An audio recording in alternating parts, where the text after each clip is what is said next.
Wabarakatuh. Alhamdulillah. Alhamdulillahillazi arsala rasulahu bil huda wa dinil haqq liyudhhirahu 'ala dini kullihi wa kafa billahi syahida. La ilaha illallah wahdahu la syarika lahu wa asyhadu anna Muhammadan abduhu wa rasuluhu la nabiyya ba'da wa bi'izni ilman warzuqni fahman.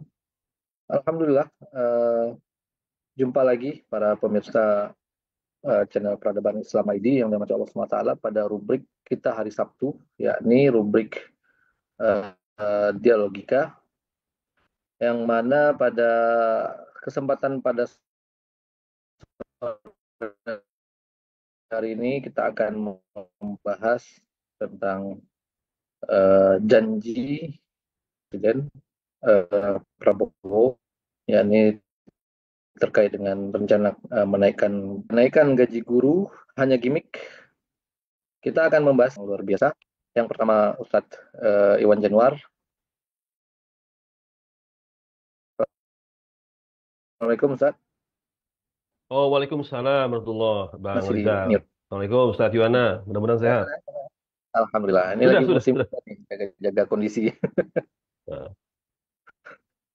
Oh iya, Ya. betul. Ini sudah seminggu lebih saya kena flu ini.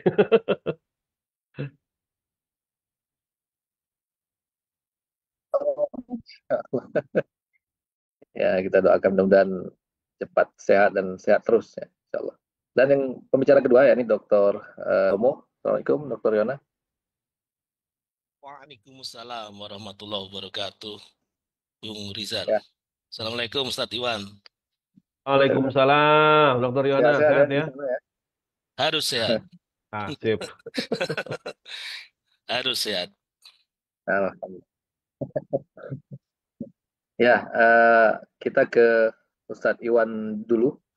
Ini Presiden Prabowo Subianto resmi ya pada akhir bulan lalu itu mengumumkan kenaikan gaji guru dan upah minimum nasional 2025. Dan hal ini kemudian dikonfirmasi oleh Wakil Ketua Umum Partai Gerindra, Rahayu Saraswati, yang mengatakan bahwa hal itu bukti penepatan janji kampanye Prabowo. Nah, ini dengan janji juga masih. Itu sudah merupakan janji beliau dari masa kampanye. Jadi itu hal yang sangat luar biasa karena menunaikan janji. Dan memang sudah merupakan hal yang sudah ditunggu-tunggu. Nah, ini kata Saras.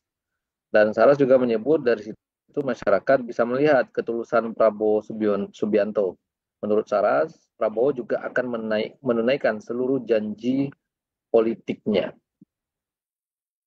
Nah, Ustadz Iwan, bagaimana Ustadz melihatnya ini? Apakah ini akan berakhir pada janji-janji yang baru lagi atau seperti apa? Silakan. Iya. Baik, bismillahirrahmanirrahim. Assalamualaikum warahmatullahi wabarakatuh. Para pemirsa Dialogika Waalaikumsalam. Peradaban Islam, Bung Rizal, Ustaz Dr. Yuwana Tri Utomo, dan juga semua pemirsa semua ya. Eh, yang pertama saya ingin menyampaikan ya, jadi kita menjadi sangat tipis ya melihat dan juga menilai eh, sesuatu yang sifatnya itu memang datang dari ketulusan dengan kemudian gimmick ya. Ini menjadi sangat tipis sekali.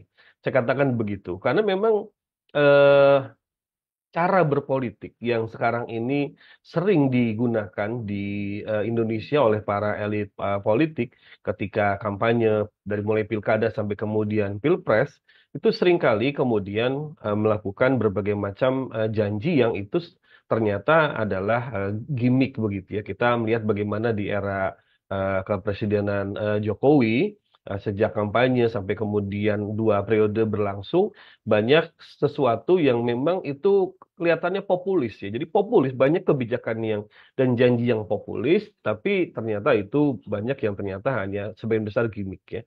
Misalkan mobil SMK, kemudian juga janji tidak akan menambah impor, tidak akan menambah utang segala macam. Itu kemudian tidak pernah diwujudkan. Ya mungkin ada, tapi sangat kecil sekali kemudian terjadi yang fakta terjadi kemudian malah ekspor meningkat, utang juga bertambah, dan kemudian juga sampai sekarang kita belum pernah melihat mobil SMK sebagai mobil nasional ya. Nah, pola-pola seperti ini, Bung Rizal, sehingga membuat ya saya lah pribadi sebagai orang yang mencermati perkembangan politik di tanah air, itu kemudian melihat hal seperti ini apakah betul akan dieksekusi ya? Ataukah jangan-jangan ini gimmick lagi seperti itu begitu ya. Terutama seringkali gimmick itu dilakukan dengan hal yang sifatnya populis ya. Eh, Bantuan sosial, makan siang, itu segala macam. Sementara ketika akan di breakdown, diturunkan sebagai sebuah program, itu berbagai macam kendala itu muncul. Ya, dari misalkan yang paling gampang tentang program ini ya, rencana kenaikan peningkatan kesejahteraan guru begitu. Orang sudah mulai bertanya dari mana anggaran itu dapat. Nanti mungkin Dr. Iwana bisa menjelaskan ya dari mana anggaran itu bisa dieksplor dari APBN kita. Ya, sementara untuk program makan siang gratis pun ini terus tarik ulur, masih terus perdebatan berapa besarannya. Terakhir kan kita dengar itu turun menjadi 10.000 begitu ya, seperti itu.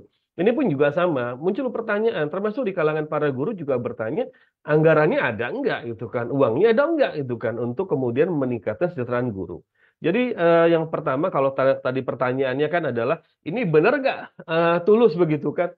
Jadi saya ingin katakan memang sekarang ini melihat omongan para politisi, janji mereka itu jadi tipis sekali batas antara memang ini janji yang akan dieksekusi, diimplementasikan, dengan kemudian gimmick. Jadi tipisnya sudah tipis tisu, Bung Rizal begitu kan. Gimana kita melihatnya? Dan dilihat dari sisi kemudian possibility-nya, kemungkinannya juga kemudian kita bertanya tadi soal anggarannya itu. Nah, ini yang pertama ya. Tapi yang kedua, kalau kita bicara di sisi niat, itu tentu bagus ya. Bahwasanya memang salah satu problem di dunia pendidikan nasional itu memang tingkat kesejahteraan guru terutama ya. Itu adalah para guru yang status mereka itu adalah honorer. Kan guru kita tiga macam. Ada yang sudah PNS, ada yang kemudian ASN P3K, dan ada yang ketiga yang honorer. Nah, ini yang kalau bahasa anak muda ya, yang umbi-umbian nih, yang kelas ininya yang paling kemudian berat kondisi itu yang ketiga ini, yang honorer. Maka wacana tentang peningkatan kesejahteraan guru itu, yang ternyata juga itu diluruskan ya oleh Hasbi ya dari KSP, Kantor Staf Kepresidenan, bahwa bukan berarti naik, tapi memang kenaikannya itu 500.000 dan sebagainya begitu kan ya. Nah ini juga kemudian perlu kita kritisi. Kenapa? Karena kenaikan ini harusnya kan berprinsip pada keadilan dan dari kemudian juga memang kelayakan yang diterima oleh para guru. Sekarang tiga jenis guru ini yang PNS, kemudian ASN P3K dan yang honorer ini selisih penghasilan mereka itu sangat jauh sekali. Jadi bak bumi dengan sumur begitu ya. Jadi sangat jauh sekali jomplang. Kalau guru-guru yang mereka sudah PNS itu sejak tahun 2008 mereka sudah mendapatkan sertifikasi ya 1,5 juta yang nanti katanya akan menjadi 2 juta seperti itu. Kemudian yang ASN P3K juga ada yang sudah mendapat sertifikasi sebagian dari mereka. Nah, yang honorer ini Bung Rizal, mereka itu bertahan hidup mengajar dengan kisaran gaji hanya dari 150.000 sampai 600.000. Bayangkan oleh Bung Rizal ya, tinggal di daerah katakanlah Jawa Barat ya seperti Bandung, Bogor, yang biaya hidup itu tidak murah begitu kan, makan itu sekali di warteg itu bisa kena 15.000 ya, itu makan yang layak ya seperti itu. Karena dengan gaji sebulan dia hanya dapat kisaran antara 150.000 sampai 600.000, bahkan ada berita yang saya pernah baca itu ada yang dia dapat gaji itu 600.000 itu dibayar per 3 bulan. Jadi 600.000 itu per 3 bulan dibayarnya. Kan, waduh, itu apa namanya betul-betul di luar kelayakan, jauh dari kelayakan dua yang ratus mesti ribu dapat. bulan. Ya, dan apa namanya, sementara beban kerja mereka itu hampir dikatakan sama. Baik itu yang PNS, yang kemudian SNP3K, kemudian juga yang honorer, dari si beban kerja itu hampir sama.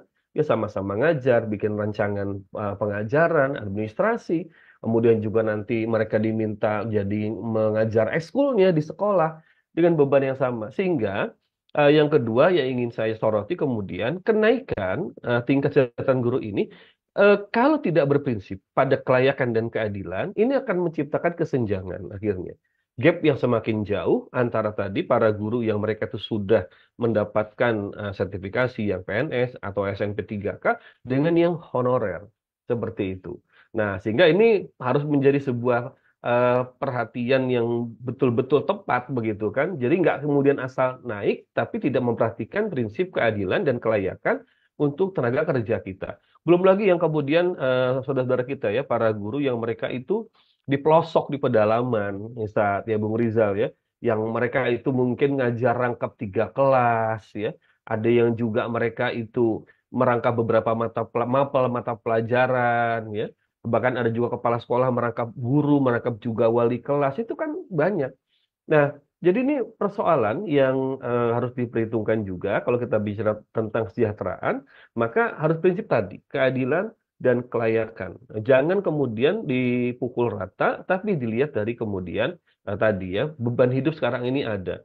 Nah, makanya saya melihat bahwa program ini ya memang dari sisi makronya, program besarnya, ya oke memang harus sudah ditingkatkan itu kan. Tapi kemudian harus memperhatikan dari sisi keadilan dan kelayakan. Karena pada faktanya banyak para guru yang mereka ini honorer tuh bertahun-tahun, bahkan kita suka baca atau di berita ya, sudah jadi honorer sekian belas tahun, umur sudah kayaknya nggak mungkin jadi PNS, jangan jadi ASN, itu kan menderita sekali, bahkan bisa dengan seketika itu diputuskan apa namanya status honorernya. Karena kan banyak honorer ini mereka itu diangkat atas kebijakan kepala sekolah ya.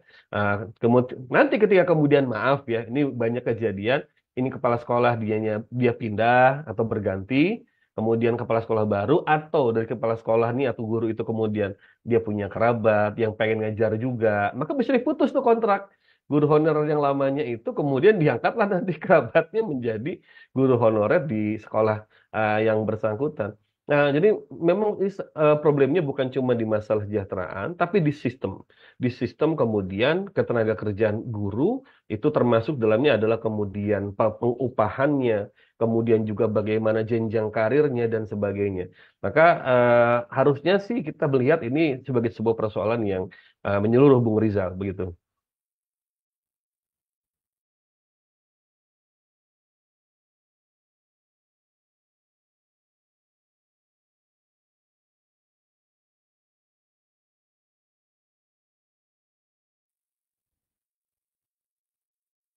Ya, terima kasih Ustadz Iwan. Mungkin sedikit lagi sebelum kita lanjut ke Dokter Yuwana. Ini yang pasti ini yang mana? Sebab 2025 ini juga kan rencananya PPN mau naik 12% ini. Ya. Jadi kejar-kejaran ini soalnya ini. Ya, jadi kalau melihat kesejahteraan guru tentu harus melihat sebetulnya tingkat kesejahteraan masyarakat secara umum ya, Bung Rizal ya. Walaupun PPN itu sudah dikoreksi oleh Presiden Prabowo ya, kemarin beliau mengatakan bahwa PPN itu hanya dikenakan pada barang mewah seperti itu. Nah, kita lihat nanti implementasinya apakah betul demikian ataukah tidak ya. PPN itu hanya dikenakan untuk barang mewah. Tapi kalau kita melihat dari sekarang ya, beban hidup masyarakat yang sangat tinggi, maka memang sudah seharusnya kemudian berbagai macam pungutan ataupun pajak itu yang mestinya dikurangi atau bahkan ditiadakan lah, terutama untuk kelompok masyarakat yang tidak mampu begitu kan, karena memang pajak itu kan sebetulnya satu mekanisme dalam sistem kapitalisme ya untuk menjadi penarik sumber keuangan negara ya. Nah, makanya tadi yang katakan Bung Rizal, mudah-mudahan PPN ini memang tidak tidak terjadi ya. Kemudian yang kedua tadi PPh juga mudah-mudahan juga itu betul-betul hilang, walaupun saya berpikir itu kelihatannya sangat sulit ya, karena Indonesia sebagai sebuah negara yang mengimplementasikan sistem ekonomi kapitalisme ya, pajak itu urat nadinya yang termasuk adalah pajak dari para pegawai, termasuk para pegawainya ya PNS, termasuk ya para guru di sana. Nah, oleh karenanya sudah saatnya lah kita ini melihat persoalan kesejahteraan ini bukan cuma hanya guru, tapi juga kesejahteraan masyarakat. Karena banyak guru itu mereka juga tulang punggung keluarga. Bayangkan guru honorer dengan gaji sebulan 600.000, dia punya anak gitu kan, dia harus kontrak rumah. Bagaimana bisa survive itu saya betul-betul sulit membayangkan, dan itu fakta terjadi masyarakat. Jadi harusnya melihat ini sebagai sebuah persoalan kesejahteraan masyarakat secara umum, Bung Rizal. Baik, terima kasih Pak Iwan. Kita lanjut dulu ke Dokter Yuwana. Ini ketika Presiden Prabowo mengumumkan upah minimum di Istana Negara, ini kan sekaligus naikkan gaji guru. Ini dia juga katakan bahwa upah minimum 2025 naik jadi 6,5%. Kemudian itu didampingi oleh para Menko, Menko Ekonomi dan juga lain-lain. Nah, bagaimana ini sebenarnya? Dari mana dananya, mekanismenya, dan seterusnya? Silakan, Ustadz Dr. Yuwana. Baik, terima kasih Bung Rizal. Assalamualaikum warahmatullahi wabarakatuh. Waalaikumsalam. Mitra channel Peradaban Islam yang berbahagia, Ustadz Iwan Januari yang saya hormati, termasuk yang ada di majelis Zoom. Raditu billahi robba wa bil islami dina wa bi Muhammadin nabiyya wa rasula Rabbi zidni ilma warzuqni fahma Rabbi syurah li sodri wa yassir li amri wahlul 'uqdatam min lisani yafqahu qawli. Amma ba'd. Mohon izin saya share screen ya. Saya sudah siapkan beberapa slide PowerPoint untuk kajian kita pada sore hari ini. Jadi kalau topik yang kita bahas adalah kenaikan gaji guru itu apakah gimmick, terus kemudian bagaimana pandangan Islam, maka kemudian yang perlu kita tahu pertama, gimmick itu apa sebetulnya kan gitu. Nah, ini ada paling tidak ada 3 bahasan yang ingin saya sampaikan. Yang pertama itu apa itu gimmick, terus kemudian yang kedua problem sistemik pendidikan, ekonomi dan politik. Terus yang ketiga gaji guru dalam sistem pendidikan Islam. Nah, yang pertama, kalau kita buka di Wikipedia ya, atau mungkin di KBBI juga bisa, gimmick itu adalah istilah yang merujuk pada trik atau alat yang digunakan untuk menarik perhatian, untuk mengelabui atau memberikan kejutan. Jadi ngeprank gitu istilahnya mungkin kalau kalau anak muda sekarang itu. Jadi istilah ini memang berasal dari bahasa Inggris dan memiliki berbagai penggunaan seperti dalam dunia hiburan, ya, marketing dan dunia politik. Dalam konteks statement Pak Prabowo yang menjanjikan kenaikan gaji guru, ini berarti otomatis statement politik. Maka kemudian kalau kita lihat gimmick dalam konteks politik ini, saya jadi ingat di kitab Hakikat Berpikir, di kitab At-Tafkir ya, Syekh Taqiyuddin An-Nabhan itu menjelaskan narasi politik. Jadi menjelaskan fahmun nususul al-asiyasi. Jadi politik itu memang dia bukan sastra, bukan pemikiran, bukan hukum, namun dia mencakup semua narasi itu. Kan kita tahu juga di video yang viral itu Pak Prabowo ketika mengumumkan narasi kebijakannya itu sambil menangis terseduh-seduh kan. Sambil menangis itu ya kalau terseduh-seduhnya sambil menitikkan air mata. Memang kami tahu belum seberapa yang bisa kami berikan kepada para guru. Itu kan ada unsur sastranya, ada unsur menghibah, ada unsur menggugah perasaan. Dan meskipun begitu ini tetap saja statement ini statement politik yang tadi di dalamnya ada sastra ya dengan nangis-nangis tadi, terus kemudian di dalamnya juga ada pemikiran, di dalamnya juga ada hukum. Karena itu politik ini kan memang riayah su'unil ummah ya, untuk mengatur berbagai urusan manusia. Jadi statement kenaikan gaji ya sebagai statement politik tentu dipengaruhi oleh variabel yang sifatnya sangat kompleks. Sebagaimana tadi saya setuju yang disampaikan oleh Ustadz Iwan, banyak sekali variabel-variabelnya. Kalau kita lihat komunikasi politik tentang kenaikan gaji ini ya, kalau kita googling itu banyak sekali berita-berita itu dan memang populis betul, disukai oleh masyarakat itu. Kalau tadi juga disampaikan merupakan janji kampanye, memang iya, termasuk pengakuan dari petinggi Gerindra Kalau tidak salah bahkan sebelum pemilu presiden ya, sebelum pilpres kemarin itu, kalau nggak salah itu siapa adiknya Pak Prabowo ya, siapa Pak Hasim ya, Pak Hasim Joyo Hadikusumo yang kemudian bilang nanti pada bulan Oktober, itu saya ingat sekali itu videonya ada, bulan Oktober gaji guru akan naik 2 juta gitu. Dan itu kemudian dituntut oleh para guru untuk membuktikan janji tersebut. Dan memang ya namanya juga janji kampanye ya seperti itu.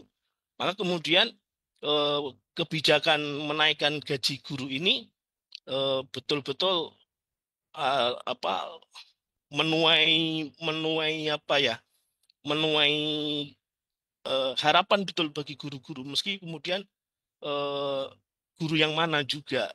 Terus kemudian apakah tadi disebutkan oleh Ustadz Iwan betul juga, apakah guru yang PNS, apakah guru yang ASN, ASN P3K, terus kemudian guru yang honorer itu, kemudian beberapa menterinya termasuk Pak Muti yang kemudian menetralisir polemik di tengah-tengah masyarakat tentang kenaikan gaji guru ini. Belum kalau kita lihat juga ada kecemburuan di bidang yang lain, misalnya gaji gaji ASN yang lain, misalnya selain gaji guru, gaji hakim, gaji pegawai sipil yang lain, atau gaji tentara, gaji yang lain-lain, itu juga tentu akan menimbulkan kecemburuan.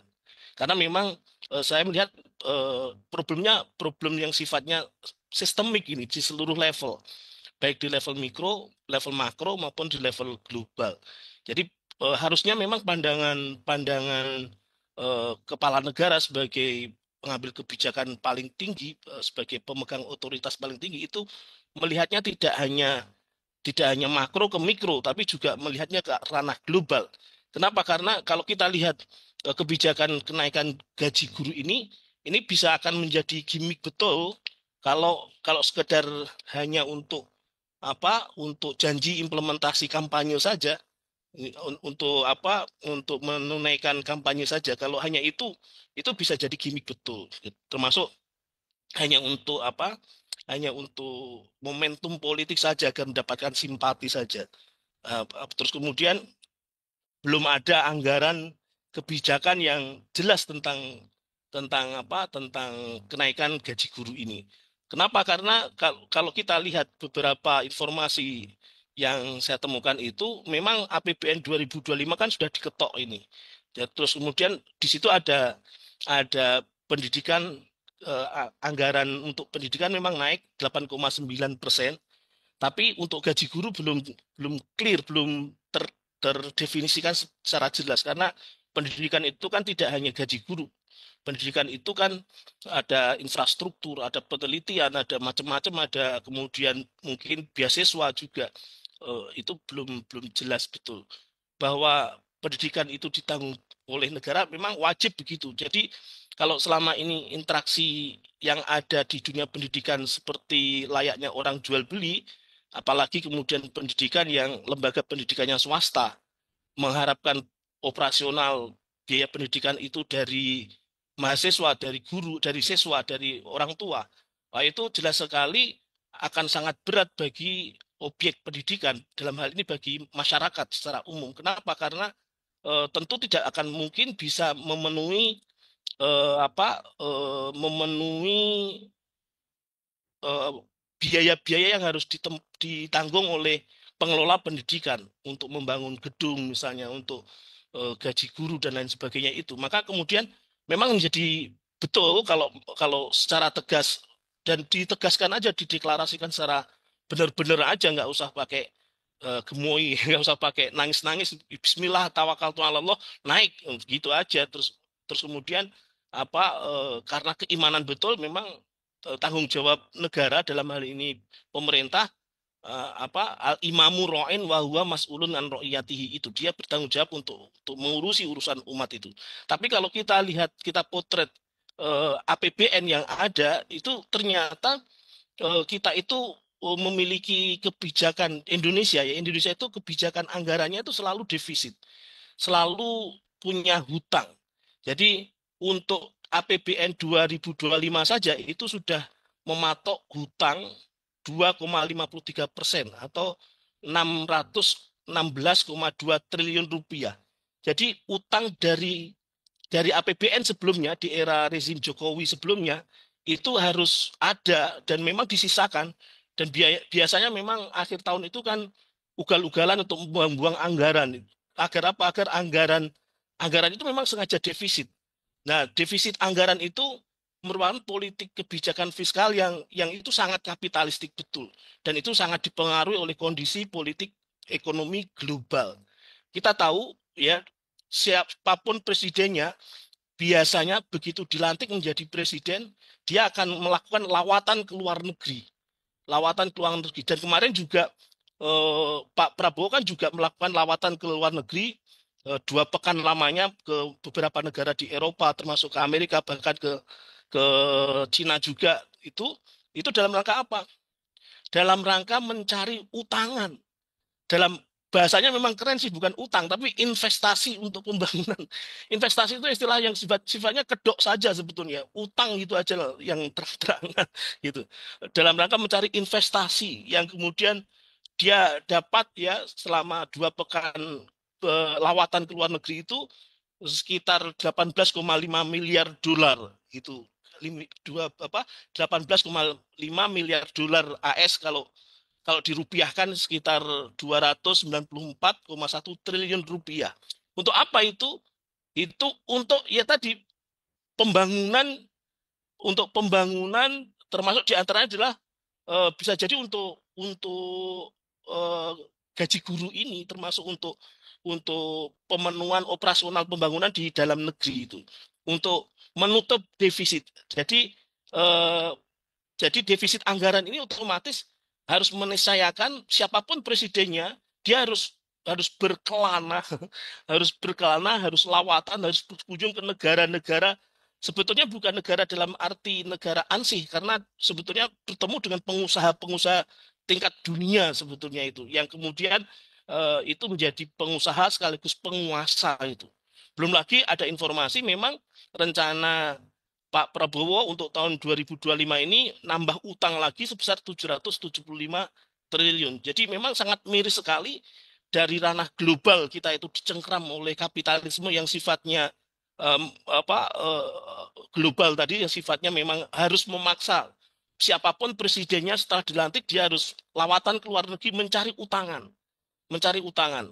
meskipun kedoknya dia mencari investasi.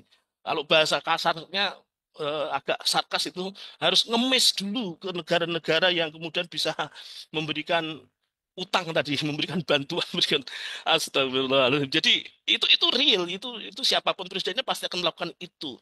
Nah, kenapa bisa begitu? Karena sistem global ini sistem kapitalisme, dan itu mempengaruhi kebijakan makro internal dalam negeri negara manapun itu, ya negara mana saja, termasuk Indonesia.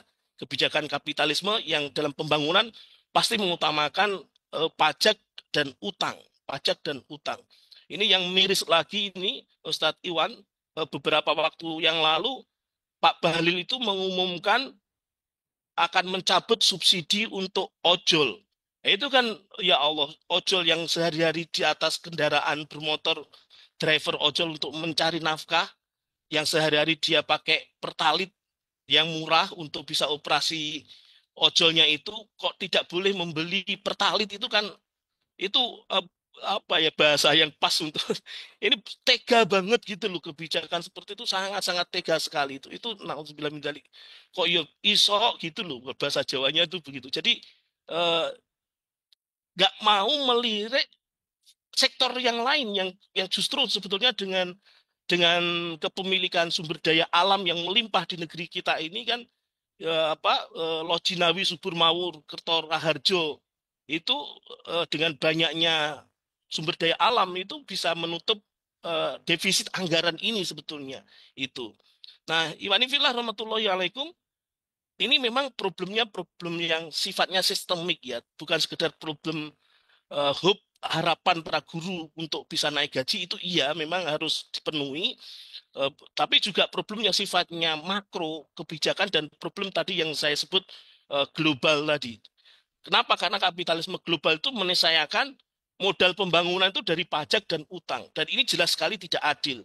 Ya, kalau rakyat sehari-hari itu dibebani pajak dengan tax every day itu.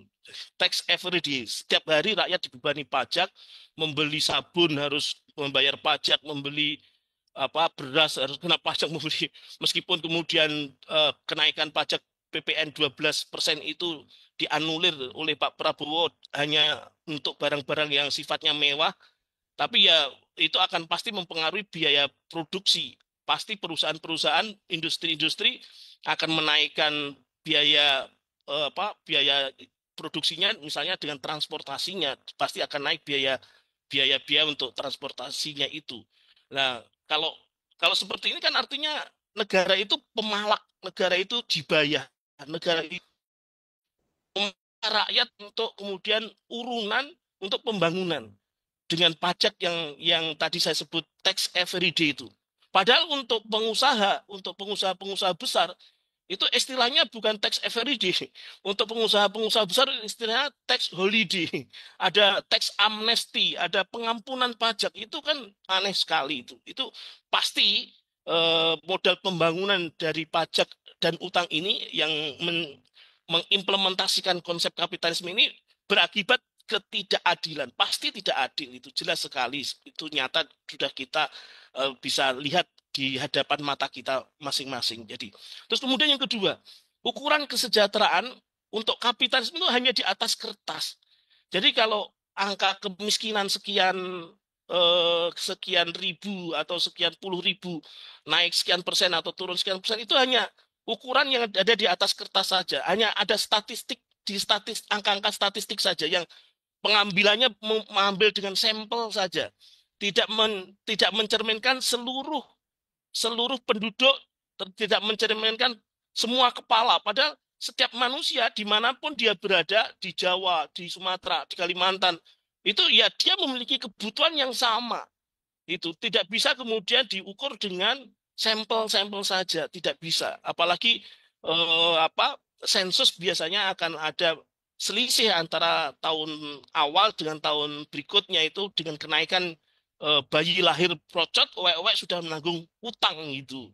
Sementara kalau di dalam Islam, secara singkat saja, model pembangunan dari 12 pos harta kepemilikan negara dan kepemilikan umum ya, ada sumber daya alam tadi kan, al muslimuna syurakaun fisalas al kala wal ma wan nar, itu jelas sekali kalau dioperasikan secara proporsional, secara profesional, dimiliki oleh masyarakat, milik umum, dikelola oleh negara, dan negara haram hukumnya menyerahkan pengelolaan sumber daya alam itu kepada asing, pada swasta, apalagi swasta asing, apalagi kemudian dieksploitasi, habis-habisan dirampok, dibawa ke luar negeri, itu haram sekali. Itu sudah zolim yang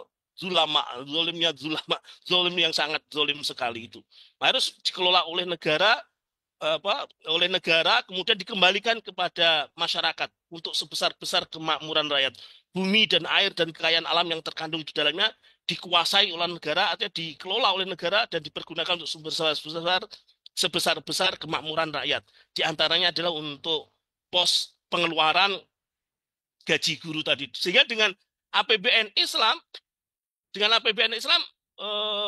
Menteri Keuangan, menteri yang berhubungan dengan perekonomian nggak bingung gitu loh untuk melakukan pembangunan tuh, nggak bingung. Kenapa? Uangnya ada itu.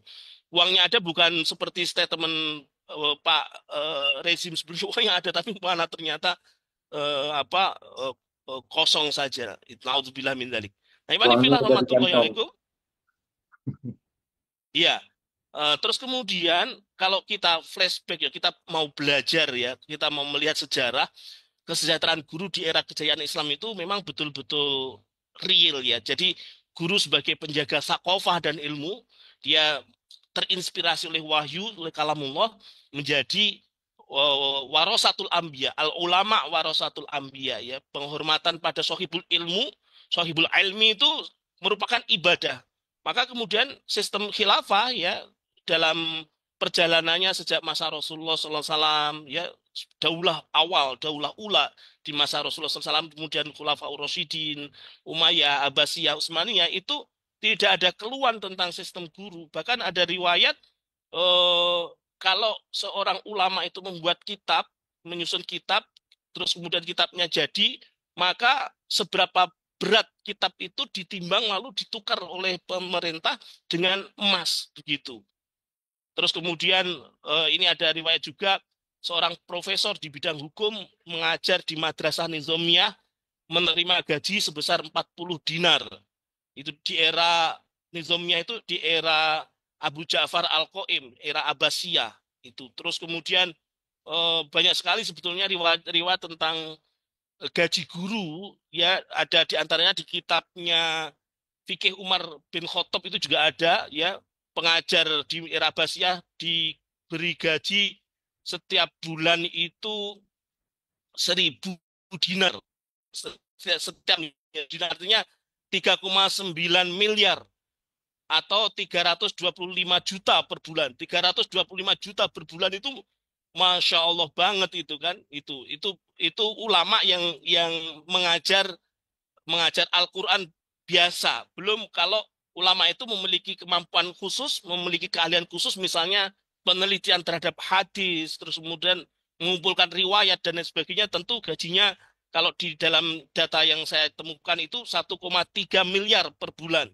Jadi kalau tadi itu yang ulama biasa itu 325 juta per bulan, kalau ulama yang punya keahlian meneliti hadis dan sebagainya itu 1,3 miliar per bulan, itu Masya Allah. Sehingga ulama, guru itu tidak berpikir yang lain, tidak berpikir kecuali bagaimana agar ilmunya bermanfaat, di mendapatkan amal jariah kepada murid-muridnya, tidak berpikir tentang apa menafkahi keluarga, tidak berpikir yang macam-macam sebagaimana yang sekarang terjadi di dunia kapitalisme ini. Nah, begitu. Ini masih tentang kesejahteraan guru dalam Islam. Sehingga kemudian Iwan Fillah rahmatullahi alaikum, agar tidak dianggap gimmick ya, maka perlu Pak Prabowo dan rezim ini itu menerapkan syariah secara kafah. Begitu. Bung Rizal, terima kasih. Wallahu alam bisawab. Assalamualaikum warahmatullahi wabarakatuh. Waalaikumsalam warahmatullahi wabarakatuh. Jadi luar biasa ya penghargaan Islam terhadap ilmu ya, terhadap para pengajar, para pemberi ilmu, dan juga para penuntut ilmunya juga difasilitasi. Nah, kalau kita berkaca kondisi saat ini, guru-guru dipenjara karena dilaporin para murid.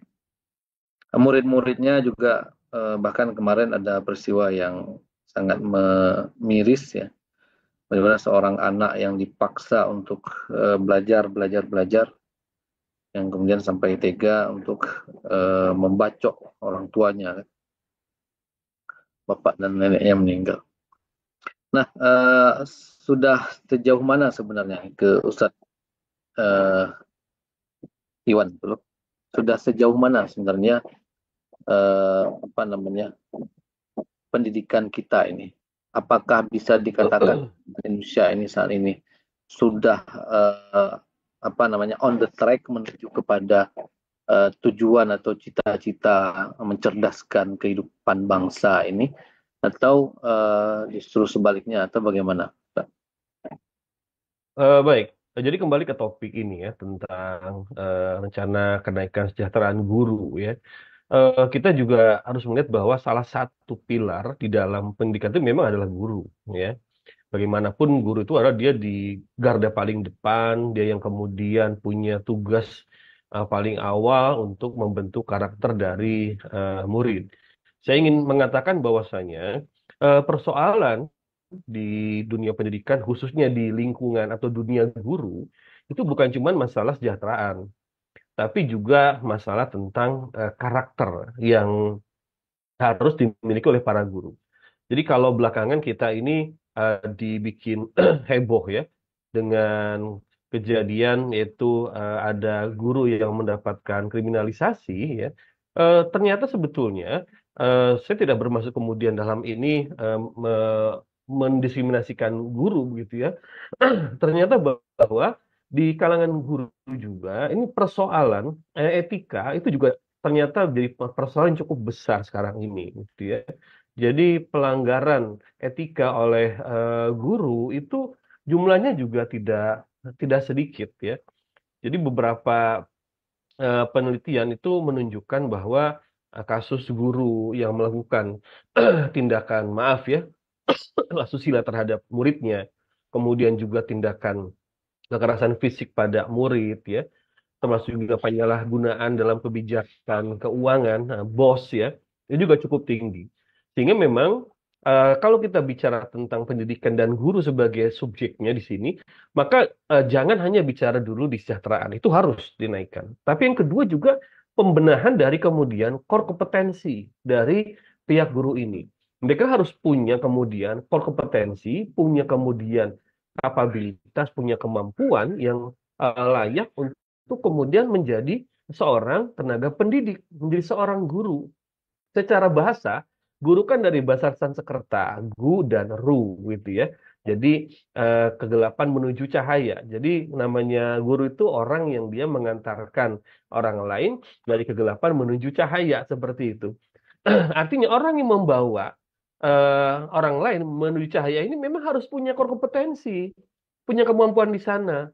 Maka kemudian seleksi untuk menjadi guru ini harus berlangsung dengan cukup baik. Kenapa? Karena sebagus apapun kurikulum, sementara kemudian punggawanya, orang yang ada di garda paling depannya ini yang berhadapan dengan murid, dia tidak punya cukup kompetensi, maka ini jadi akan sangat memprihatinkan. Saya bicara dulu secara ini ya, secara kemampuan rata-rata ya. Ini salah satunya kan kalau kita melihat kompetensi guru itu kan dari ini ya, dari yang namanya ujian kompetensi guru UKG, ujian nasional dan juga program for International Student Assessment atau PISA. Nah, dari tiga instrumen ini dari seribu data saya dapatkan itu kan bahwa tahun 2021 itu ternyata 81% guru Indonesia itu tidak mencapai nilai minimum. Jadi nilai minimum itu nggak tercapai. Dari UKG, UN, kemudian PISA, itu 81% tenaga pengajar kita tidak mencapai nilai minimum. Jadi bayangkan ya, Bung Rizal nih, mereka harus mendidik murid, tapi kemudian nilai minimum mereka pun itu tidak tidak tercapai di sana itu. Ya. Kemudian hasil UN tahun 2022 juga menunjukkan bahwa nilai rata-rata guru Indonesia itu 54,6. Ini yang masih di bawah standarnya. Standar minimal itu UN itu 55 harusnya. Ini ternyata itu rata-rata nilai guru Indonesia itu hanya 54,6. Hasil PISA tadi ya, Program for International Student Assessment tahun 2022 itu menempatkan Indonesia pada peringkat ke-72 dari 79 negara. Jadi ini menggambarkan betapa bahwa ada problem juga di core kompetensi, di sumber daya manusia yang dia harus menjadi pendidik satu negara, satu bangsa, bayangkan. Makanya ini kita berbicara kompetensi secara akademik, ya. Belum tadi saya katakan bicara secara kemudian etika, yang ternyata ini cukup banyak kemudian didapatkan data guru termasuk kepala sekolah itu yang mereka melakukan pelanggaran etika, tindakan asusila, kemudian juga tindakan kekerasan pada murid, kemudian penyimpangan dana sekolah seperti BOS, itu cukup banyak seperti itu. Nah, jadi ini memang persoalannya kompleks, bukan hanya masalah gaji, bukan cuma bicara masalah kesejahteraan, tapi juga bisa bicara masalah kompetensi. Karena kalau kita bicara pendidikan, manusia ini harus lebih dulu unggul. Mau gaji berapapun, kurikulum sebagus apapun, tapi kalau manusianya nggak unggul, ya nggak bisa itu.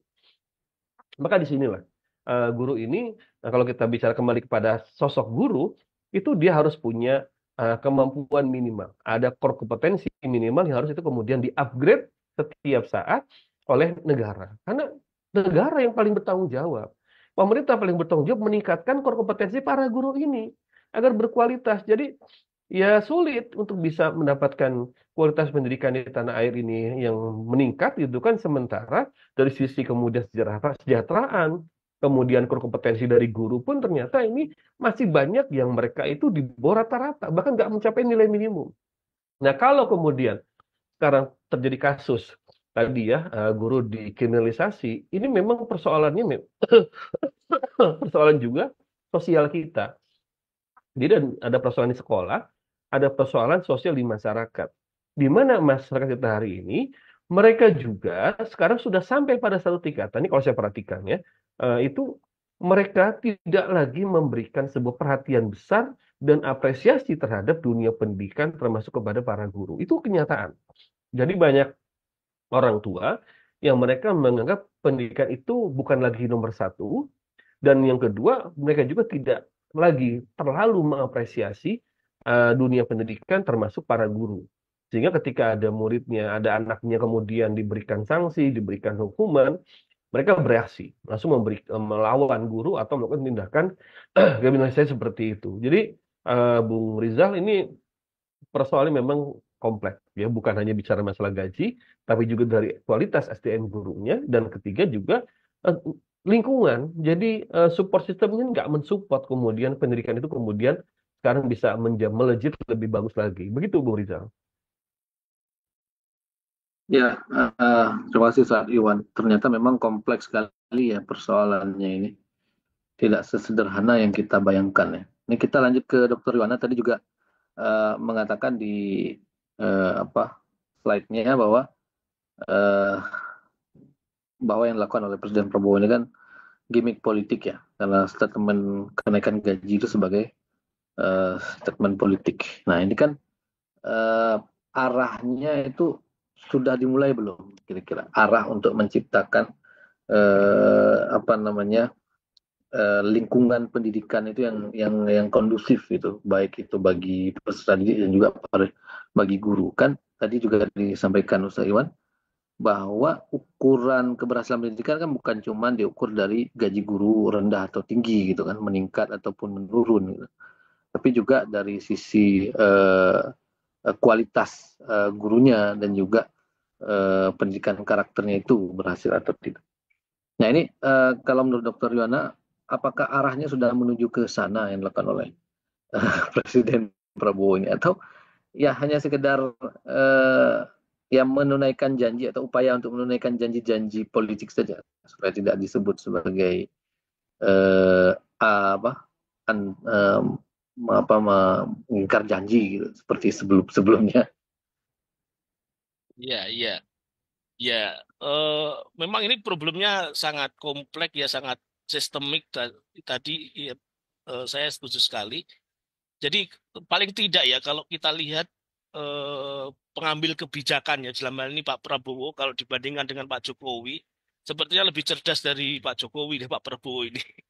Pak Prabowo lebih suka membaca beliau itu dibanding justru malah berpolemik kan ketika Presiden Jokowi ada isu yang ijazah palsu itu benar apa tidak sampai sekarang nggak jelas juga. Terus kemudian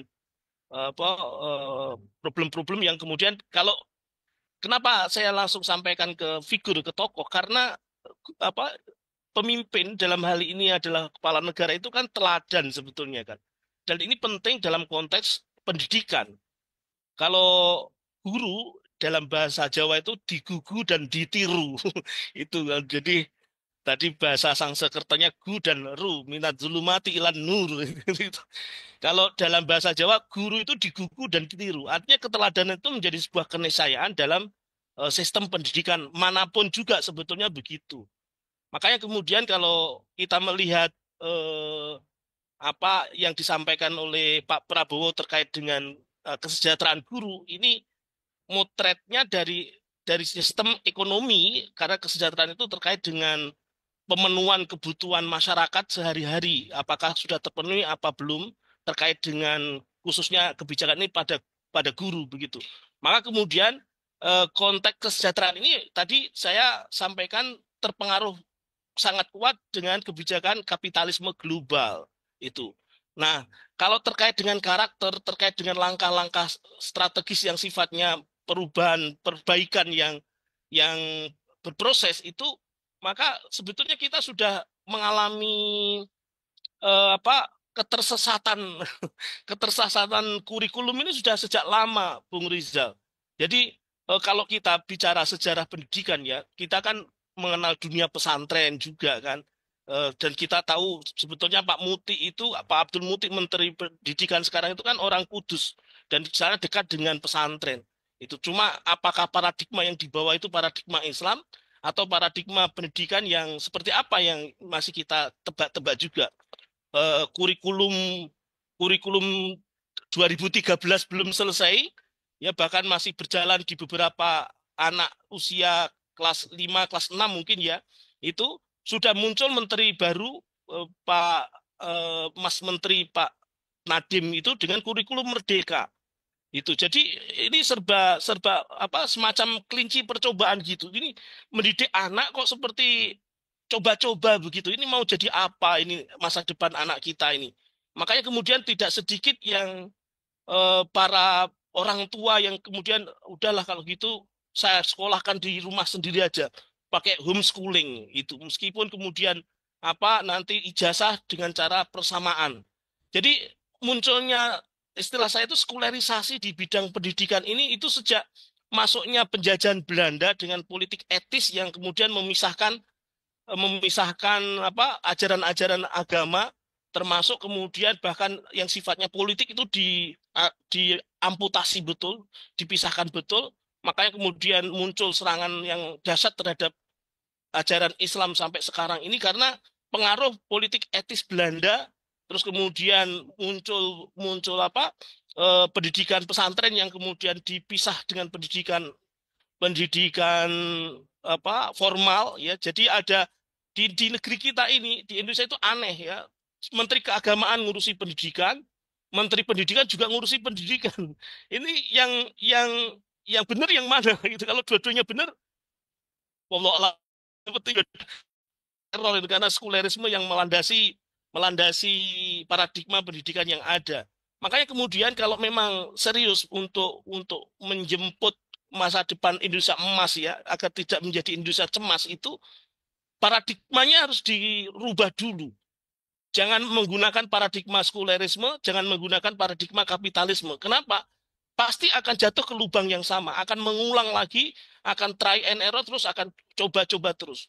Kalau kita ini atas berkat rahmat Allah yang Maha Kuasa dan dengan didorong oleh keinginan yang luhur, mencerdaskan kehidupan bangsa itu kembali kepada visi misi penciptaan kita ada di dunia ini. Sebagaimana firman Allah, wa ma khalaqtul jinna wal insa illa liya'budun. Jadi kurikulumnya harus balik lagi ke basis yang paling dasar sangkan paraning dumadi itu kalau dalam bahasa Jawa. Dari mana sesungguhnya manusia ini, terus kemudian hidup ini untuk apa, terus nanti setelah meninggal dunia akan kemana. Itu. Jadi tiga pertanyaan besar ini harus teredukasikan secara clear kepada anak didik, kepada anak-anak, kepada peserta didik semuanya sejak bahkan sebelum balik.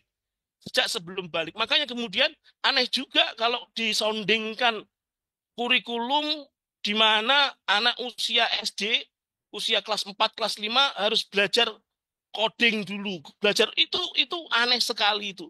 Harusnya justru malah sejak kecil itu diajari karakter, pembentukan sahsiah Islamiyah, pembentukan pola pikirnya agar tidak ngawur, agar tidak tersesat, agar tahu sangkan paraning dumadi. Jangan sampai kemudian menyimpang dari garis fitrah dia sebagai manusia yang diciptakan oleh Allah untuk menyembah Allah, untuk beribadah kepada Allah.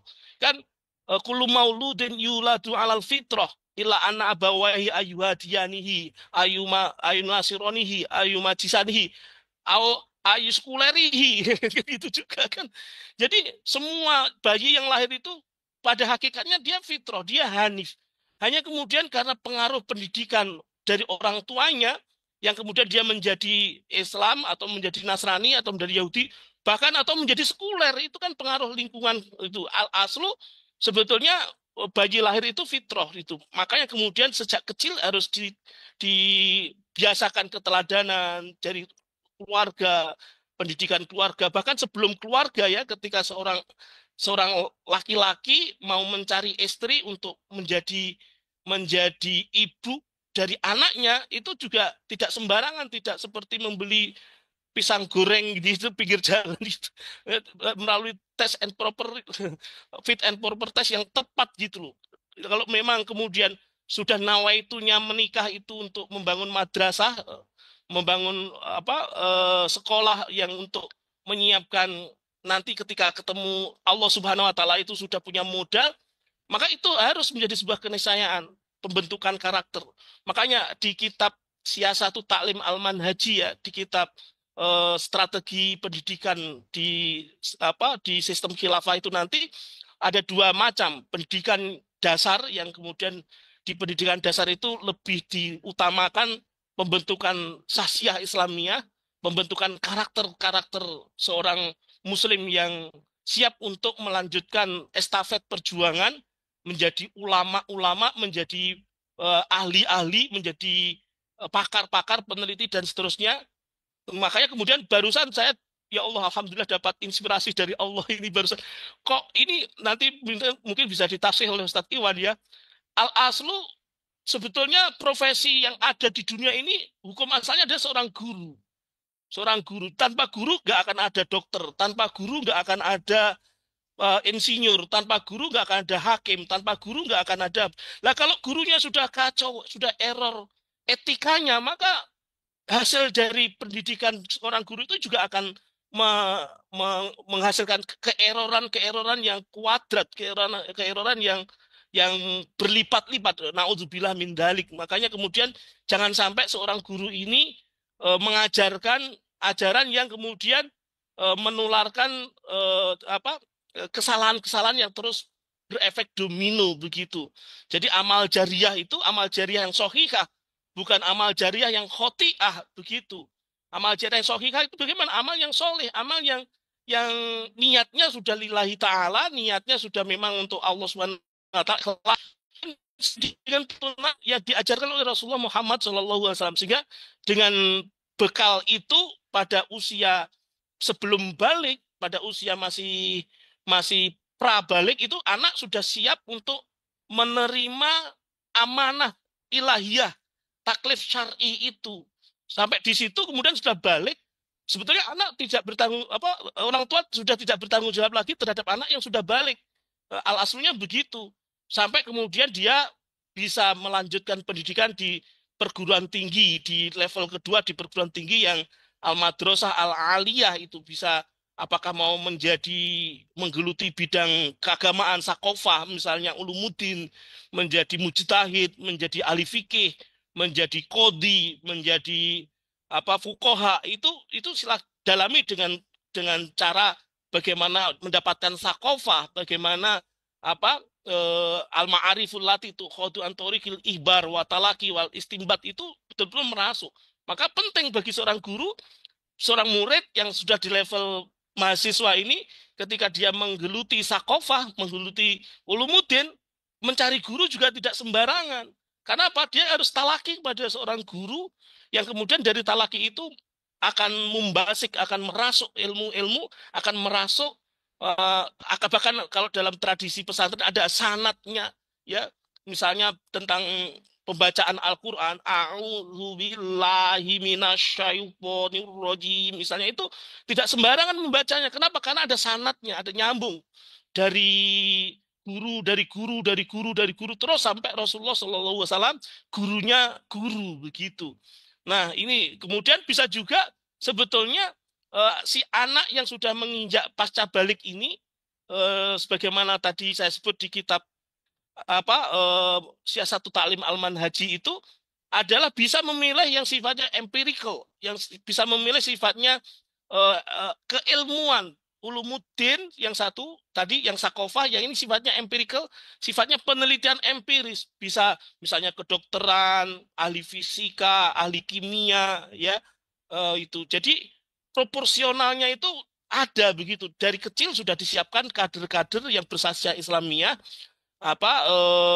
para murid, anak-anak yang siap untuk menjadi wadah dengan ilmu berikutnya, menjadi wadah yang siap, menjadi gelas yang kuat. Itu ketika gelas itu menerima air yang bening, maka kemudian dia bisa bereksplorasi, bisa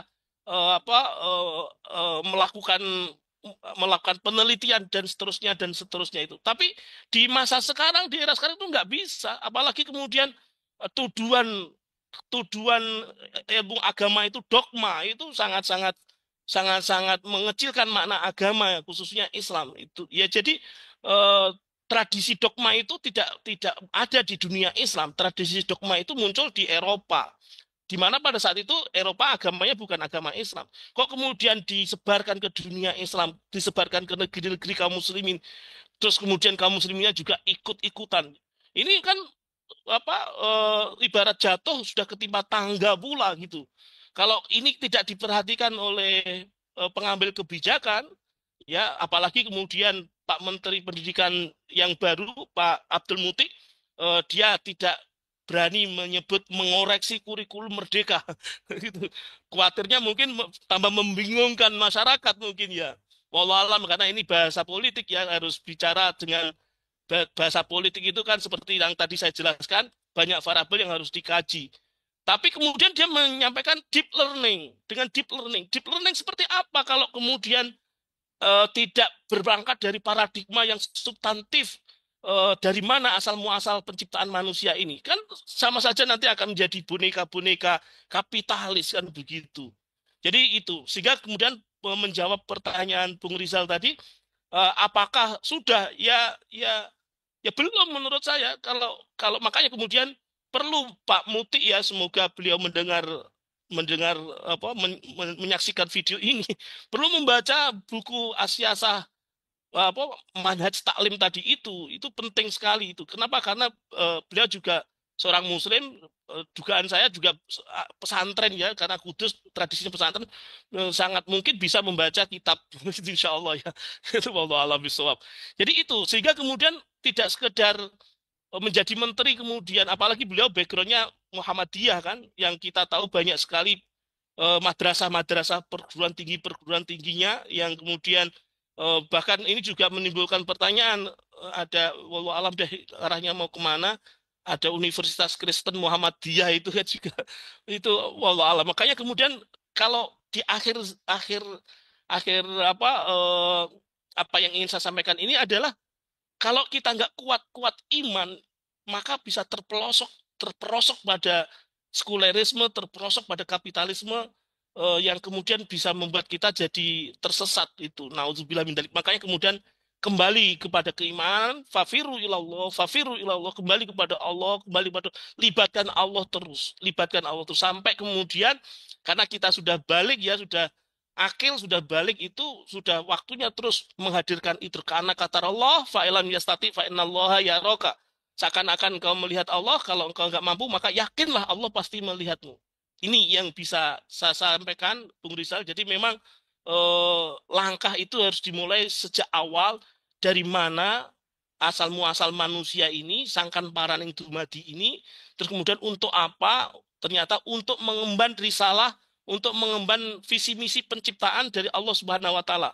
Wa ma khalaqtul jinna wal insa illa liya'budun, semata-mata karena kecintaan kita sama muslim ya. Saya sampaikan nasihat ini kepada Bapak Presiden, kepada Pak Menteri untuk kembali kepada syariatnya Allah, menerapkan kurikulum-kurikulum yang berbasis Islam itu kan, berangkat dari paradigma yang betul-betul keimanan kita kepada Allah Subhanahu wa taala, karena memang atas berkat rahmat Allah yang Maha Kuasa itu kita akan bisa mencerdaskan kehidupan bangsa itu hanya dengan itu.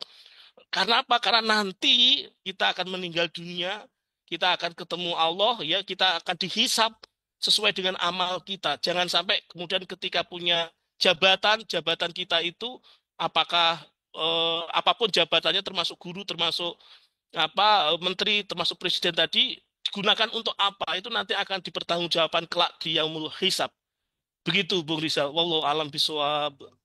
Ya, Syukron, Dr. Yuwana, luar biasa berapi-api. Terakhir ini ke Mas Iwan, ini apa yang harus dilakukan pemerintah supaya tidak hanya sekedar gimmicknya kebijakannya Presiden Prabowo atau pernyataannya Presiden Prabowo ini. Mungkin sekaligus dengan kata penutup. Baik. Yang pertama, kita sebagai bagian dari masyarakat dan juga umat Muslim gitu, ya, lihat bahwa persoalan guru ini eh, hanya satu bagian dari problematika dunia pendidikan di tanah air ya. Kurikulumnya, kemudian sistem sejahteraannya, kemudian juga dari sisi kemudian eh, ekosistem pendidikan ya yang juga harus ada, belum juga infrastrukturnya dan masih banyak persoalan di dunia pendidikan.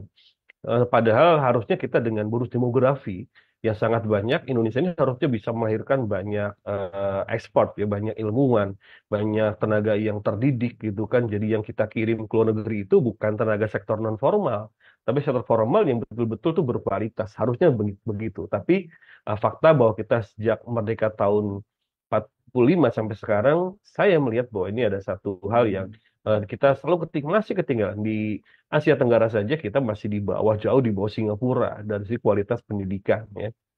Oleh karenanya harus dilihat jangan hanya dari sisi kemudian tingkat gaji, kesejahteraan dari guru itu salah satu. Nah, yang kedua, sistem pendidikan ini tidak lepas dari kemudian blueprint satu negeri, satu bangsa. Nah, Indonesia ini mau dibawa kemana? Oke, kita sudah punya program Indonesia Emas, begitu kan ya. Kemudian juga Pak Prabowo juga punya ya apa namanya blueprint tentang itu.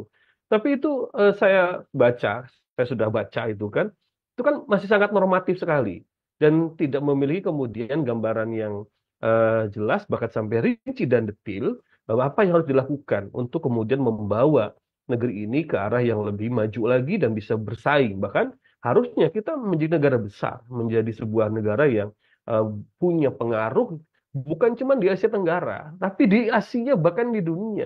Jumlah penduduknya banyak, kemudian juga luas dengan sumber daya alam yang luar biasa, tapi bayangkan untuk membangun sebuah tim sepak bola saja kita harus naturalisasi pemain. Nah, ini kan satu hal yang saya memprihatinkan ya, Bung Rizal begitu. Jadi ini persoalan yang memang menyangkut tentang visi misi satu negara mau dibawa kemana dan dengan cara apa. Kalau kemudian visinya nggak ada, Indonesia akan menjadi seperti apa? Nah, kemudian visinya ada, tapi cara untuk menuju visi itu bukan dengan cara-cara yang sahih, cara-cara yang benar, ya, maka tidak akan pernah tercapai itu. Dan ya kita bisa melihat bahwa hari ini Indonesia pijakannya itu walaupun dibungkus dengan istilah kita ini negara yang berpancasila segala macam, tapi faktanya begitu packing itu dibuka, kemasannya dibuka, di dalamnya ini kita ada satu bangsa yang secara jelas nampak itu kita menerapkan sekulerisme sebagai falsafah kehidupan, agama dimarginalkan, dan kalau sudah agama dimarginalkan, maka yang namanya kemudian value, nilai, tolak ukur dalam kehidupan masyarakat itu sudah sangat liberal. Pasti. Nggak mungkin dari sekuler itu melahirkan masyarakat yang religius. Itu nonsense. Yang muncul masyarakat yang liberal. Itu kita lihat sekarang kan, bahwa namanya pergaulan bebas di kalangan remaja, yang semakin permisif dan sebagainya itu. Dan secara kemudian ideologi kita melihat bahwa Indonesia ini sudah jelas ya membawa ideologi kapitalisme. Kalau kita buka buku-buku teori ilmu politik, itu dijelaskan bahwa ideologi dunia cuma tiga, kapitalisme dan komunisme. Islam nggak dimasukkan karena memang pada saat ini Islam tidak muncul sebagai kekuatan, tapi Islam itu sebagai ideologi. Nah, tapi yang muncul sekarang di permukaan, kalau nggak kapitalisme, komunisme. Dua itu saja begitu kan, yang menjadi ideologi. Dan hari ini Indonesia itu sudah jelas nampak kita ini menerapkan kapitalisme dalam bidang ekonomi. Itu sangat jelas sekali bagaimana keberpihakan kepada swasta yang sangat besar. Liberalisasi dalam bidang sumber daya alam sangat besar. Pembagian tambang kepada ormas itu juga menunjukkan sistem ekonomi yang kapitalisme dan liberalisme seperti itu. Termasuk dalam sistem sosial dan pendidikannya juga sama. Agama itu dimarginalkan, tidak menjadi sebuah falsafah hidup. Maka kalau itu yang terjadi, dan sekarang sudah terjadi, sulit untuk kemudian bisa membayangkan Indonesia ini bisa terbawa menuju kehidupan yang jauh lebih baik. Kalau orang mengatakan bahwa Singapura bisa maju tanpa agama, kemudian Eropa, Amerika bisa maju tanpa agama, oke, secara materi itu mereka bisa maju. Secara kemudian fisik mereka maju.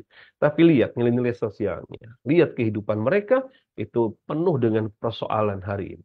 Oleh karenanya, kalau kita ingin menyelesaikan persoalan guru dan pendidikan, maka harus selesaikan persoalan yang lebih besarnya dulu di sini.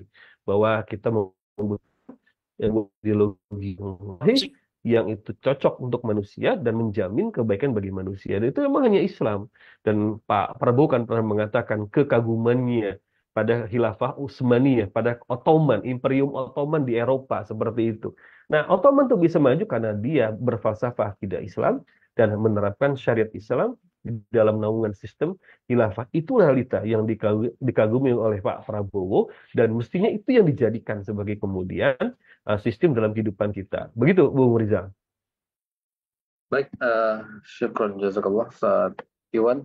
Selanjutnya kepada Dr. Yohana, silakan kalau ada hal yang disampaikan sebagai penutup. Baik, Bung Rizal, sebagai closing statement saya, sekedar mengingatkan kembali Quran surah Al-Baqarah ayat 208. A'udzu billahi minasyaitonir rajim. Ya ayyuhalladzina amanu dkhulu fis silmi kaffah wa la tattabi'u khutuwatis syaiton innahu lakum aduwwum mubin.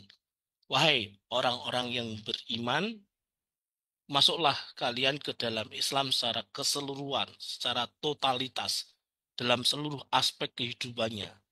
Wala tattabi'u khutuwatis syaiton, dan janganlah kalian mengikuti langkah-langkah syaitan, janganlah kalian mengikuti langkah-langkah kapitalisme, janganlah kalian mengikuti langkah-langkah sekulerisme. Innahu lakum aduwwum mubin. Sesungguhnya itu semua adalah musuh yang nyata bagimu. Itu. Jadi kalau sudah asyhadu alla ilaha illallah, asyhadu anna muhammadar rasulullah, udah madep, mantap, bismillah, ikut Gusti Allah Subhanahu wa taala, ikut Islam, masuk Islam secara menyeluruh, mengkaji ajaran-ajaran Islam secara totalitas, menerapkannya secara totalitas dalam seluruh aspek kehidupannya, karena dijiwai oleh ruh Islam ini, dijiwai oleh akidah Islam ini. Begitu, Bung Rizal. Wallahu a'lam bishawab. Baik, terima kasih banyak pada para guru kita, Pak Iwan Januar dan juga Dr. Yohana Triptomo, atas partisipasinya, atas ilmunya. Kita doakan mudah-mudahan sehat-sehat terus, berkah ilmunya dan juga murah-murah rezekinya. Dan juga kepada para pemirsa Peradaban Islam ID yang dirahmati Allah SWT, terima kasih atas atensinya, atas perhatiannya. Sampai jumpa lagi dalam rubrik kajian channel Peradaban Islam ID yang lainnya. Dan mohon maaf atas segala kekurangan. Sekali lagi kita ucapkan banyak terima kasih kepada guru-guru kita. Mudah-mudahan diberikan keberkahan umur dan juga keberkahan dalam ilmu. Kita akhiri dengan wa'alaikumsalam. Assalamualaikum warahmatullahi wabarakatuh. Waalaikumsalam warahmatullahi wabarakatuh. Berkibarlah aliwan, bendera putih warisan Rasulullah.